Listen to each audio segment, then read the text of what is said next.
দক্ষিণী সিনেমার সুপারস্টার থালাপতি বিজয় রাজনীতিতে নাম লিখিয়েই ভারতের রাজনৈতিক অঙ্গন কাঁপিয়ে তুলেছেন। মাদুরাইয়ে অনুষ্ঠিত হয়েছে তার নতুন রাজনৈতিক দল তামিলাগা ভেট্রি কাজাগম বা টিভিকে এর মহাসমাবেশ। সেই সভার মঞ্চে দাঁড়িয়ে তিনি সরাসরি ভারতের প্রধানমন্ত্রী নরেন্দ্র মোদীর দল বিজেপিকে ফ্যাসিবাদী আখ্যা দিয়ে তাদের বিরুদ্ধে আদর্শগত যুদ্ধ ঘোষণা করেন। বিজয় স্পষ্ট ভাষায় বলেন, আমাদের একমাত্র আদর্শগত শত্রু বিজেপি, আর রাজনৈতিক শত্রু হল তামিলনাড়ুর ক্ষমতাসীন দল দ্রাবিড় মুনেত্র কাজাগম বা ডিএমকে। টিভিকে কোনো ভীতসন্ত্রস্ত দল নয়, কিংবা কোনো আন্ডারগ্রাউন্ড মাফিয়া ব্যবসার অংশ নয়।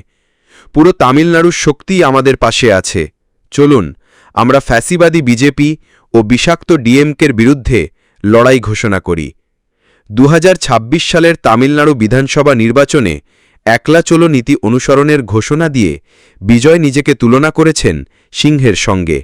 তার ভাষায়, সিংহ সবসময় সিংহ, তার একবারের গর্জন 8 কিলোমিটার পর্যন্ত কম্পন সৃষ্টি করে।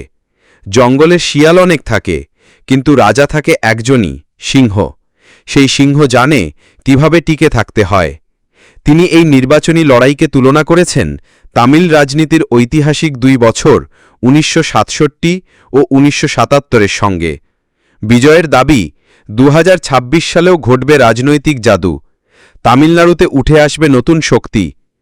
মোদির বিরুদ্ধে তোপ দাগতে গিয়ে তিনি বলেন, আপনারা হয়তো ভাবছেন 2029 সাল পর্যন্ত আপনাদের যাত্রা নির্বিঘ্ন হবে, কিন্তু মনে রাখবেন, যেমন পদ্মপাতায় জল টেকে না, তেমনি তামিলরাও বিজেপির সঙ্গে থাকবে না।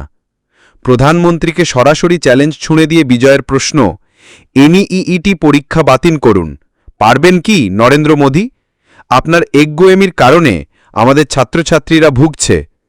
2024 সালে প্রতিষ্ঠিত হওয়ার পর থেকেই বিজয়ের দল টিভিকে তামিল রাজনীতিতে দ্রুত জনপ্রিয়তা অর্জন করছে।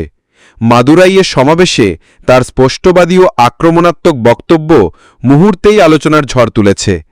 রাজনৈতিক বিশ্লেষকদের মতে ডিএমকে ও এআইএডিএমকের বিকল্প শক্তি হিসেবে টিভিকে প্রতিষ্ঠিত করতেই অগ্রসর হচ্ছেন থালাপতি বিজয়।